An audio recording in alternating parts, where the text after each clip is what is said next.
Hello and welcome back to another episode of Chrono Royals, where we cut through the headlines, the noise, to uncover the truth behind the crown. I'm Vespera, your guide to the monarchy's secrets.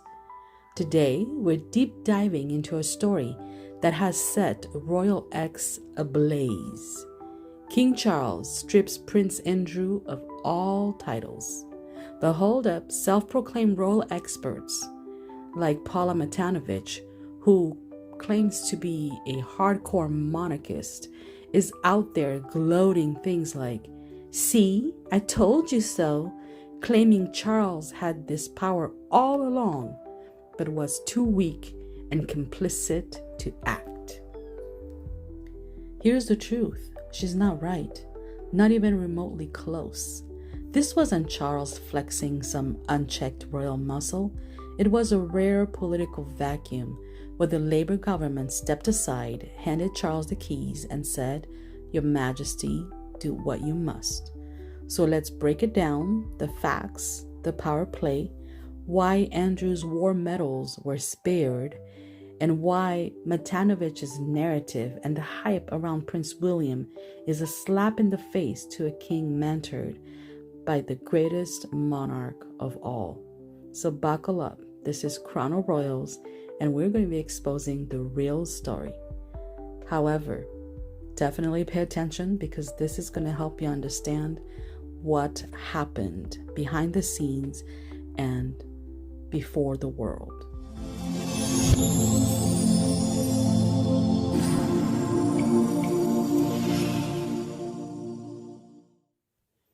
The story ignites in October 2025 when Prince Andrew's ties to Jeff E., a convicted ex-offender, roared back into the spotlight.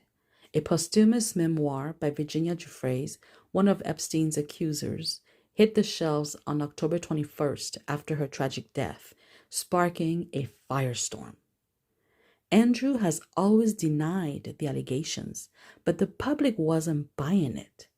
Royal X exploded with demands for the royal family to cut ties with him, to save their reputation, and to save the monarchy. The pressure was relentless, and the crown was on notice. On October 17, 2025, at exactly 7 p.m. British time, under a strict media embargo, Buckingham Palace dropped a bombshell. After intense talk with King Charles, Andrew agreed to stop using his Duke of York title, his HRH style in public, and honors like his Order of the Garter membership. It was a voluntary move, a preemptive strike to calm the storm. But let's be honest, it was not enough. The public wanted Andrew's titles gone for good, and the question was, how would that happen in a modern monarchy? Naturally, you'd expect Parliament to step up, right? You see, stripping a dukedom or a princely title is a big deal, way bigger than anyone could ever imagine. Historically, it is sometimes needed.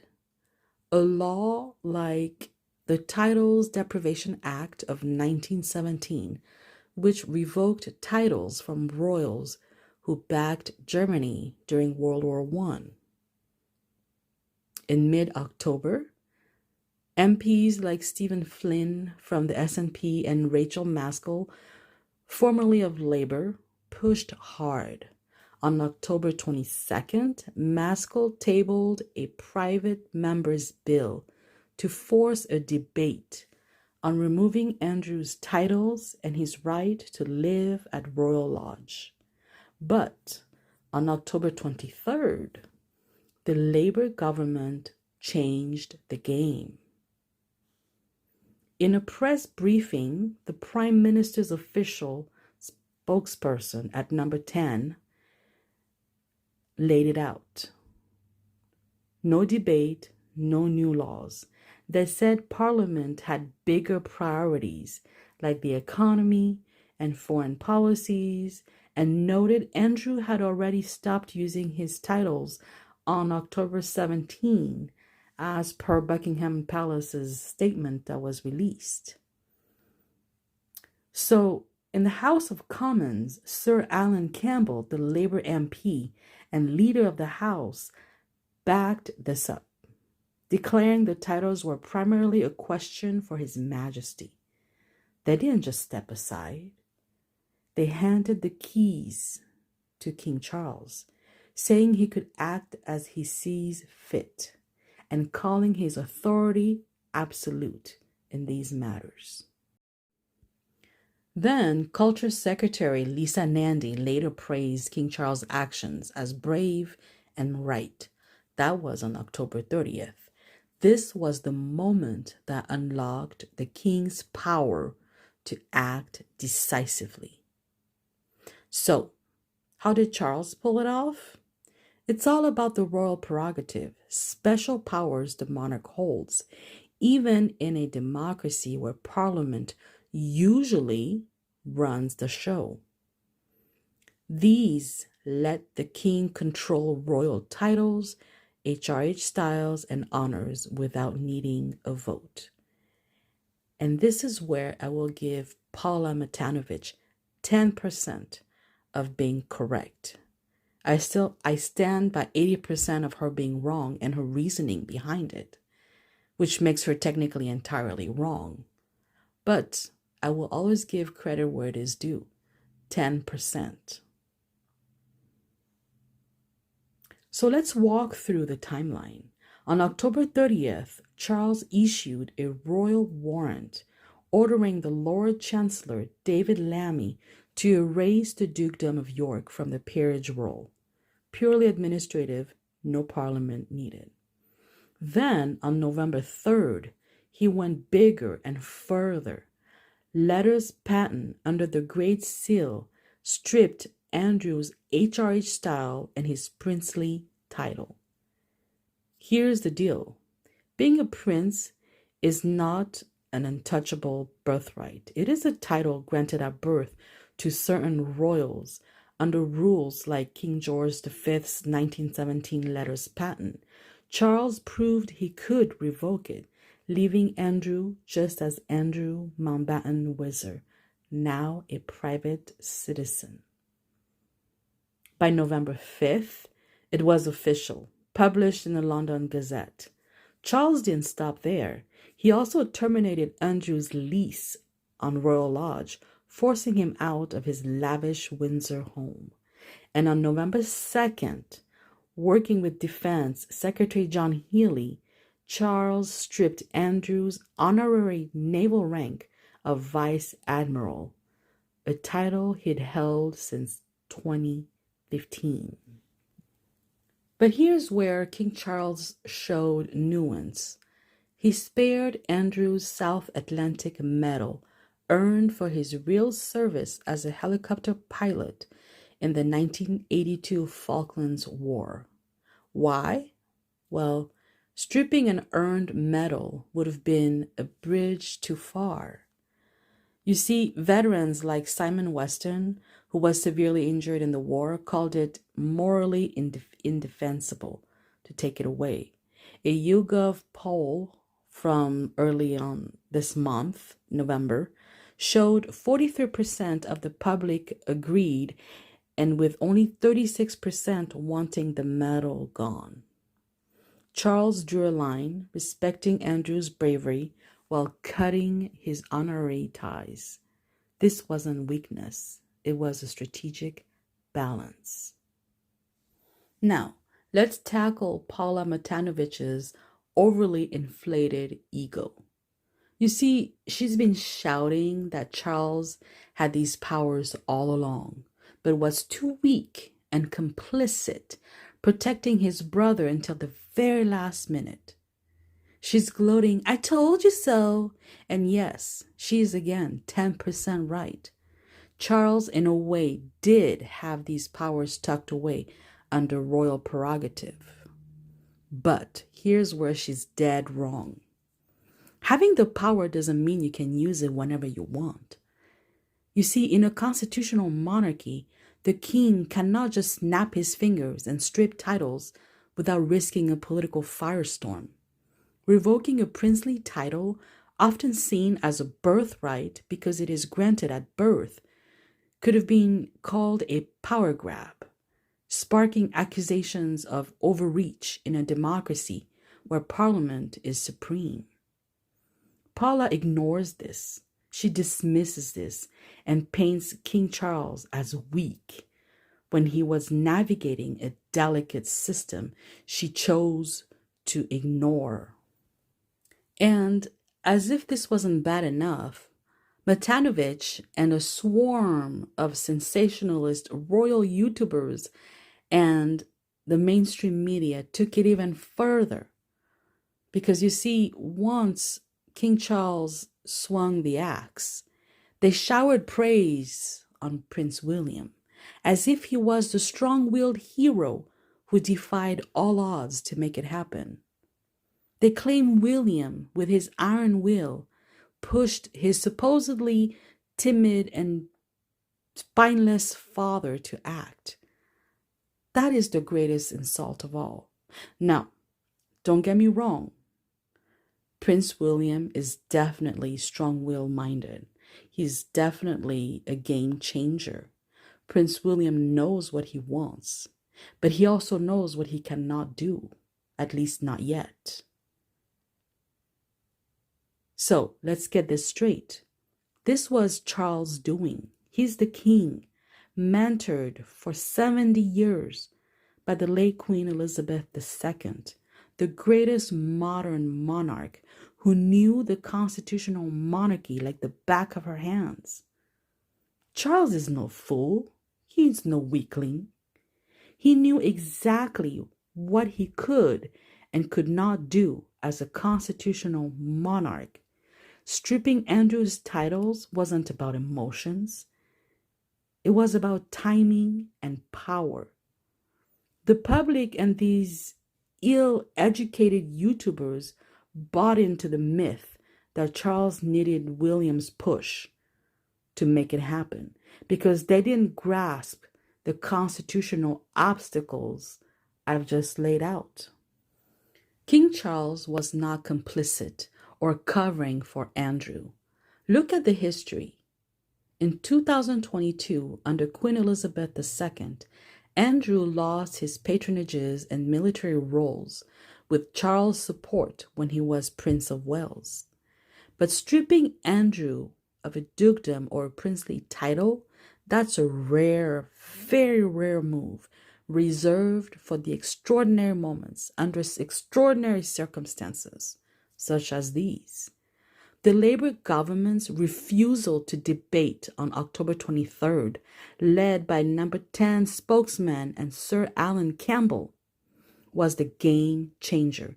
The green light let Charles act without fear of overstepping his constitutional role.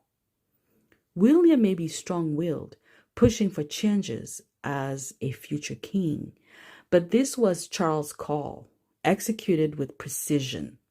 Praising William while spitting on Charles is a lazy narrative from YouTubers who don't understand how the monarchy works.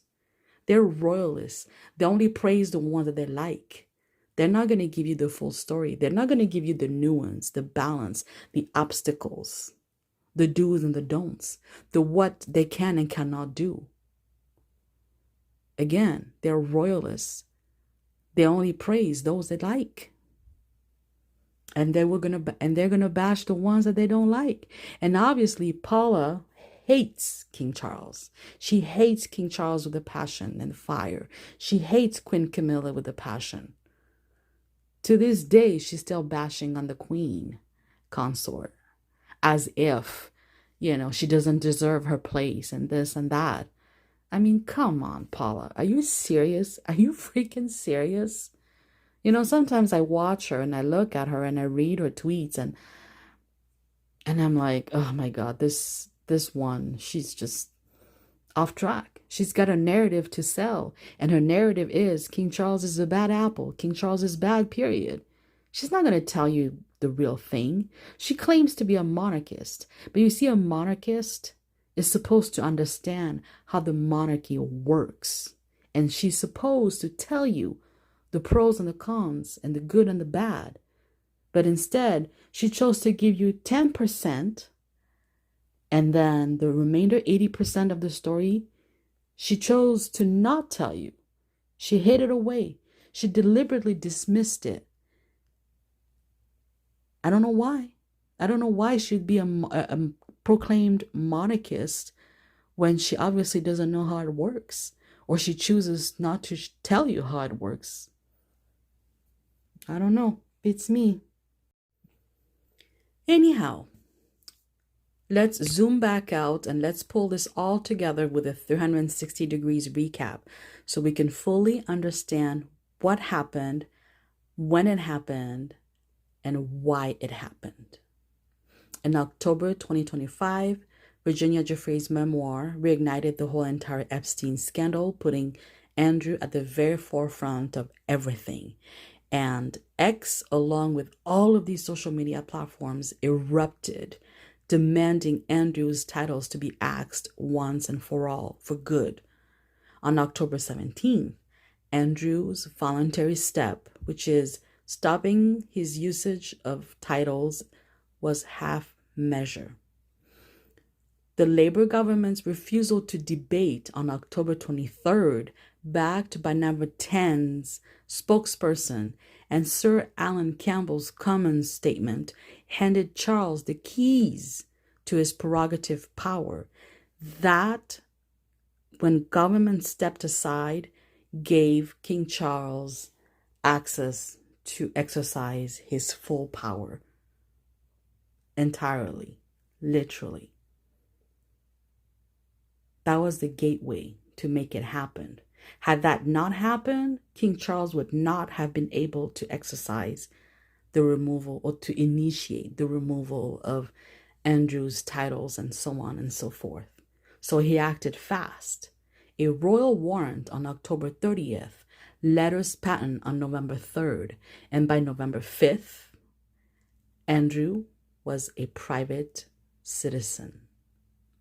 Charles' nuance, sparing the South Atlantic Medal while cutting honorary ranks like Vice Admiral, showed strategic leadership, backed by veterans like Simon Weston and 43% of the public in a YouGov poll.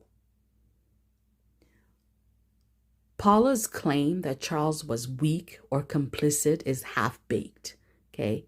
Yes, he had the powers, but tucked away, and he could not use them freely, not until he was allowed to. And that is the truth Paula denied to tell you. She dismissed that truth, and she omitted that truth from you and the public and her viewers and the public at large, and everyone else bought into this. You see, he couldn't use them freely without risking a constitutional crisis. The government's green light was critical, entirely critical. And the whole William hype, it's an unfair insult to a king that was mentored by his mother, Queen Elizabeth II, for over 70 years. I'm telling you, the man knows what he's doing. The man is not weak. King Charles waited for the perfect time, the perfect storm, scandal, public fury, and political clearance to act decisively, not because he was weak, but because he's wise. So no, technically Paula Matanovich is not right. Charles had the powers, but could not wield them freely. Not until Number 10, Sir Alan Campbell, and public support unlocked them on October 23rd. He wasn't weak or complicit, and he did not need William to hold his hand either. This was a king trained by the greatest monarch, acting with precision to protect the monarchy's future for William, for Prince George. The narrative that William was the hero is a sensationalist lie, fueled by YouTubers who don't grasp the constitutional dance Charles mastered. And that's the real story, my friend. Don't let Paula Matanovich's "I told you so" or the whole William hype by all of these YouTubers, sensationalists, fool you. They are wrong, and now you know why. Like I keep telling you, and I've always told you, do not let someone's arrogance and overinflated ego insult your intelligence. Never. Always question them. Don't just take them at their word, and don't just take me at my words. Do your homework. Everything I say is in my own opinion. However, I am backing my opinion with facts, hardcore facts, not just some random made-up narrative. And don't get me wrong, I am sure Prince William backed his father all the way in this. I am sure Prince William is standing by his father in every decision made. I am certain Prince William is consulted with all of these decisions. But I also know that Prince William is wise enough and knows better than to overstep his father's reach. William will have his turn in due time, in due course, in the fullness of time. And he knows when to act and when not to act. And this, I am sure, he supports his father in everything that's unfolded. But this was not William's hands doing this. It was backed by William.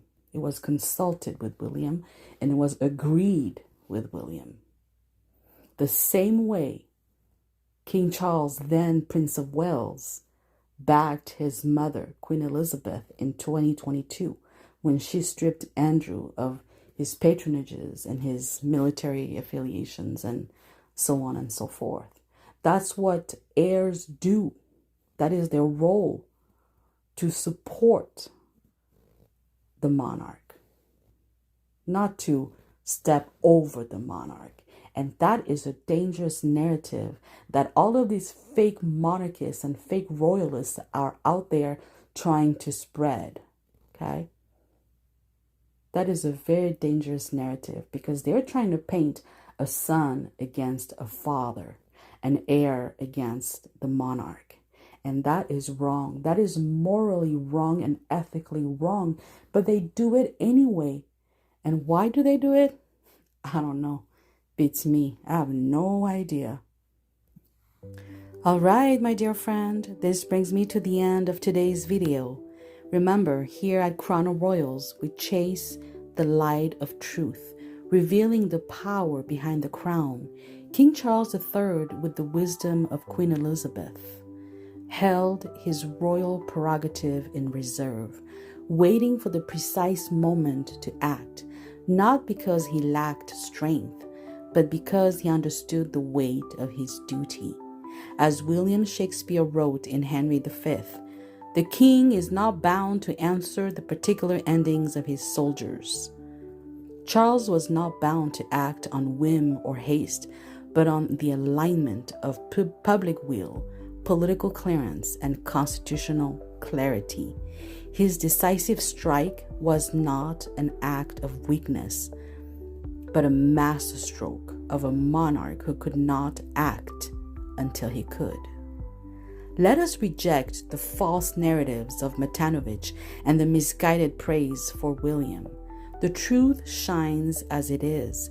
Charles wielded his power with precision, safeguarding the monarchy's future. Join us in seeking the truth. Like this video if you value clarity over sensationalism. Share it to spread the real story, and comment below with your thoughts. Did Charles' restraint show wisdom or caution? Should William share the credit for this royal reckoning, or was this solely the king's triumph?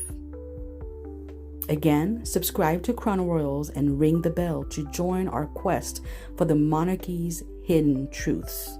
Until next time, this is Vespera signing off.